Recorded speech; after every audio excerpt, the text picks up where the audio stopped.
In around 2022, Kate Gordon and her colleagues at the Department of Energy did something which was not very common. They changed the funding rules so community benefits became required in billions of clean energy funding. It was not just a good idea on a paper, they made it part of how DOE operates. That's what I see often in my work too. Success comes not just from program design, but from knowing how to move ideas through your organization. In today's brief video, we reflect on Kate Gordon's role in turning community benefit agreements a reality at the Department of Energy. This is Behind the Impact, short videos where leaders reflect on the secret sauce behind programs that make real change. In 2021, the Department of Energy had a problem most agencies dreamed of. They had money, billions of dollars, thanks to the infrastructure law. The mission?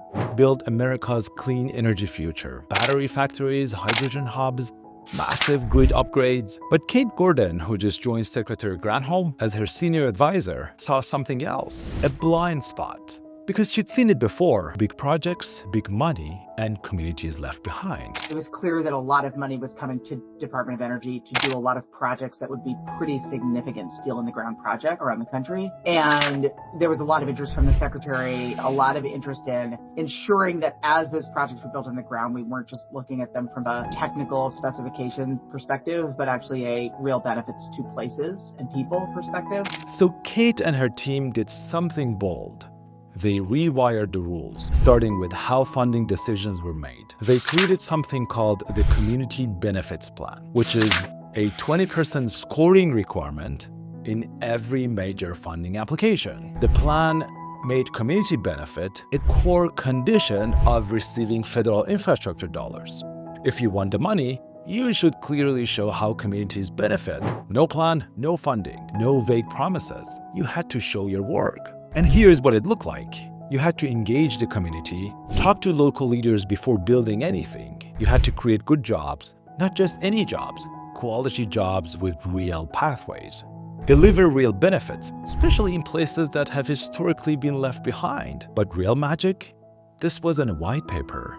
It became federal contracting policy. More bureaucracy?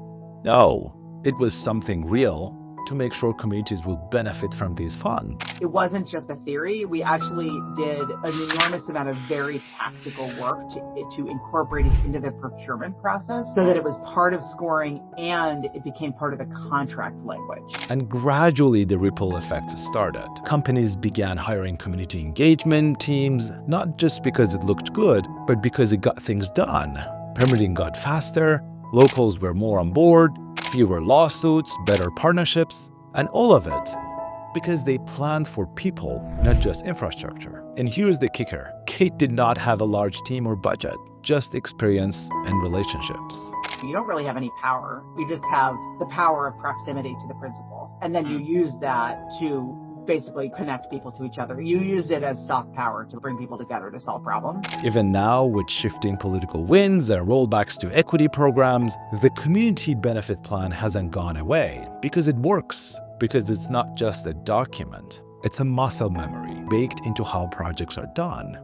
Sometimes it doesn't take a law or a task force or even a big speech. Sometimes it takes someone in the room, I've seen it before, close to the power, clear on purpose, and willing to change the rules from the inside out. Many thanks to Kate Gordon for sharing her insights. After serving as senior advisor to the U.S. Secretary of Energy, Kate became CEO of California Forward, which is a nonprofit organization driving a new California economy that's sustainable, resilient, and inclusive.